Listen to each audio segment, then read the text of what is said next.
Today's amateur tip is brought to you by Camaro's Crawlers Bait Shop.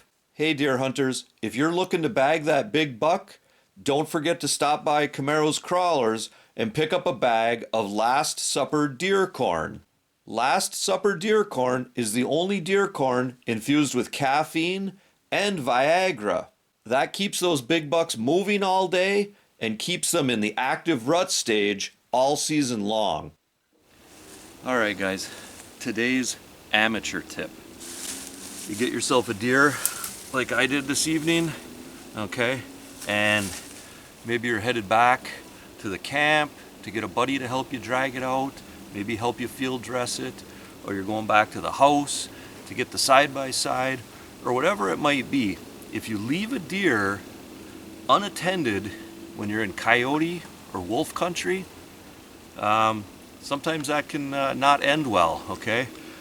I'll show you guys a little trick that an old timer showed me one time. If you ever do have to leave a deer out, especially if you have to leave it overnight, you're really going to want to do this.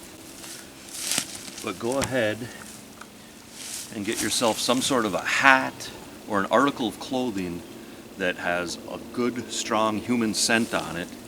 And like a deer like this, if I had to leave this overnight for some reason, I would leave that article of clothing right on the hind quarter like that.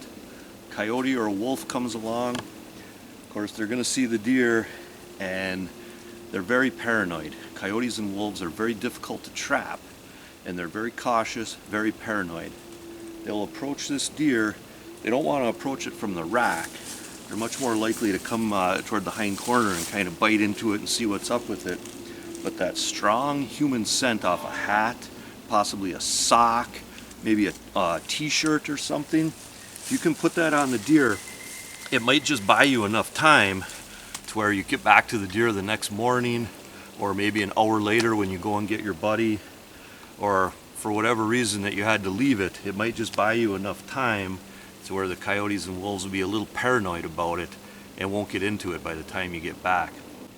In the past, I've seen that play out on game cameras when I've put out deer carcasses, roadkill, and then put cameras up. Quite often, the first coyote and sometimes wolf pictures that you get, it'll just be those coyotes or wolves standing off to the side. They're kind of paranoid, and oftentimes it won't even be till the next day that they actually will approach the deer carcass and try to eat it. Now, I'm not saying it works that way every time. I've also put gut piles, I've had gut piles out in the woods, put cameras over them, and the first night they just get devoured by coyotes.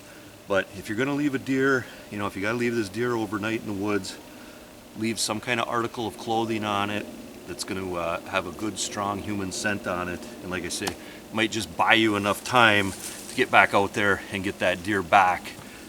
Because, I'm sure you guys are a lot like me. I do not like to share my venison with coyotes and wolves. Okay, so there's today's amateur tip, because that's what I am, an amateur.